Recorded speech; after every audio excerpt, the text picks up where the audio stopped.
Almost any Saturday afternoon in England, the whole cult of going to the soccer match has become part of life. But in recent years, violence, rather sinister and unpleasant street violence and football ground violence, has reared its unpleasant and increasingly dangerous head. Gone are the days of easy J.B. Priestley, happy bobbies controlling cheering crowds. Not cheering now, but dangerous and vicious. Tribal wars. Police intervention. Injury to players, injuries to spectators. Blood, wounds. And all this part, allegedly, of sport.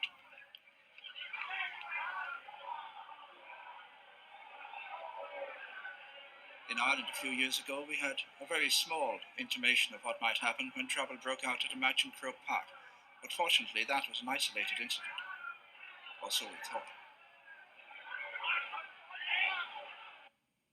More and more sociological attention has been paid to this increasingly dangerous phenomenon. In London, we talked to Paul Harrison of the magazine New Society. Well, there are two different types of supporters who regularly go to matches, particularly to away matches. There's a very small group of dedicated sadists who definitely go there for one reason only, and that is for the violence, and are not very interested in the football. I met one guy of this type in Cardiff in the match that I covered for the New Society article. He was 26, which is very old by soccer hooligan standards, and he was obviously a man who derived a great deal of almost sexual pleasure out of sadism. He looked forward to the match the night before. He couldn't sleep with anticipation of it. He goes all over the country looking for this type of thing. And he goes all over Cardiff, even during the weekdays, looking for trouble and trying to provoke fights. You only need one or two people of that kind to start off an incident.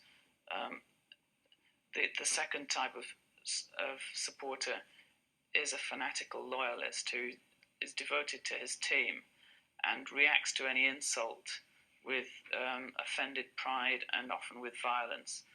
So that type of person will respond to an incident started by the sadist. And after that, the other side react as a whole, and the process just keeps going until both sides are exhausted. There's a certain deal of truth in the kind of conventional explanations of why this happened. It may have something to do with frustration at home or at work. Most of these boys are unskilled workers or semi-skilled workers. Their wages are not low, but they're not marvelous either. They've got few prospects. That most of them actually live at home with their parents. So for a lot of the time during the week, they may be subjected to a lot of petty restrictions from their parents. And when the weekend comes, they just let all this pent-up frustration out. In historical terms, it's quite a natural and frequent thing. The most outstanding example of it was in ancient Rome, where there were two sides supporting the different chariot stables, the Greens and the Blues. On one occasion, the Blues massacred 3,000 Greens, and on another time, riots between the two sides, which were eventually put down by the army, ended with 30,000 people dead, and the Constantinople, the capital of the Eastern Empire, in ruins. So I sometimes wonder whether we're not making a lot of fuss about a very insignificant thing in this country, and perhaps we take small-scale violence too seriously. It does matter, of course, if innocent people get hurt, and it does matter if people are seriously injured, but there's been very little of that in the soccer hooliganism in this country.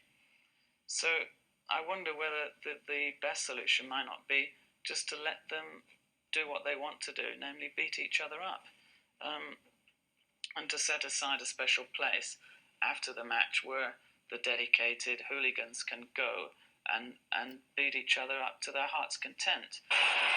There's a society of people who reenact battles of the Civil War, and they dress up in the costumes and they go to the battlefields, and they use pretty serious weapons there. often they're knocked unconscious and sustain serious wounds, or they break limbs and so on. The police are standing by and the ambulances are standing by just in case. But the police don't intervene. This is regarded as legal. And yet when soccer hooligans do it, it's regarded as illegal. I wonder whether a similar thing to this Civil War group over here shouldn't be set up for soccer hooligans. I'm not so sure if Paul Harrison's analysis, almost in Freudian terms, of violence in England has any application here. Certainly, when the fans arrive at Euston Station in Dublin from Galway, they come on a sort of an annual or more than once a year beano, a happy outing to Dublin, epitomised by that old phrase, up for the match. And there's nothing harmful about it.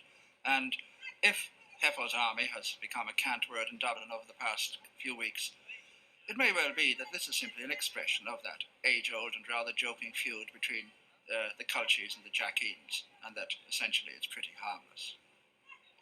At least they seem to be enjoying themselves. Even the Dublin CIE employees who greet them at the station, and the Jacks marching past the GPO. Something of a St. Patrick's Day jollity, although this is all Ireland. Last Saturday afternoon. The Dubs, they marched from Marino, Springless, from all over the city.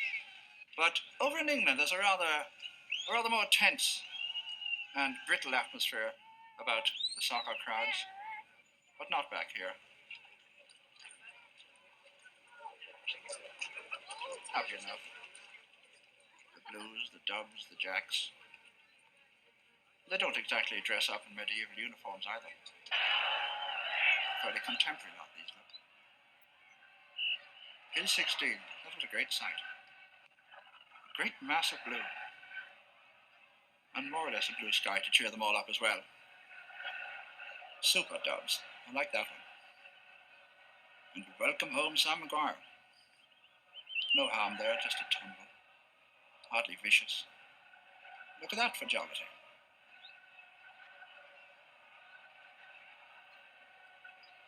Any moment now the match will be over. The Gardaí still holding them back. But they're winning now. Well ahead in the last 12 minutes, there wasn't any doubt about it. Not after that penalty was brilliantly saved by the Dublin goalie. That was the psychological turning point of the match. And that barrier is the turning point between all those, I would say, exuberant kids who are going to burst over it in a few seconds.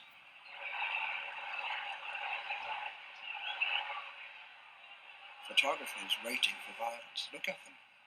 And here they come. But where's the violence? Right across the field. Cluster under the Hogan stand in that time-hallowed Gaelic ceremony. Curious, in a way, this match will probably bring Dublin and the country together in a way they haven't been before. It's about time, perhaps, that Dubliners identify themselves with Gaelic Ireland. Even the Boot Boys, because they're Irish too. Dublin rule okay, Boot Boys okay. Bridge Boot Boys rule. But it doesn't matter what Boot Boys, provided they behave themselves. And they did this time. Everyone does it.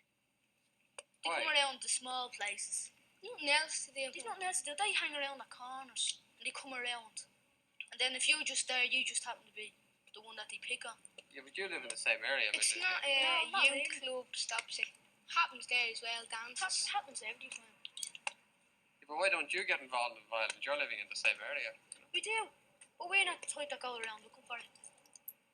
We go into a dance to have a dance, not to start a fight around. But we're all the ones that picked on most of the time. Yeah, but why should they do it and you not do it? You're all living in the same area. Yeah, we do. Yeah, but they probably we might do it back to get our own back, but that'd be us. Yeah. I can't stop it. These children experienced violence at first hand themselves, and there is no doubt that it is there. It's endemic in every society, and there is hardly any doubt but that in Dublin, over the past 2 years, it has been on the increase. 60% of all indictable crime in Ireland over the past year has taken place, originated, in the Dublin metropolitan area, in the city. And any Dubliner or visitor will tell you that on a Friday, Saturday and Sunday nights, north of O'Connell Bridge is not the most peaceful place to be for an evening's entertainment. There were 13 murders in Dublin last year. 4 years ago, there were only 2.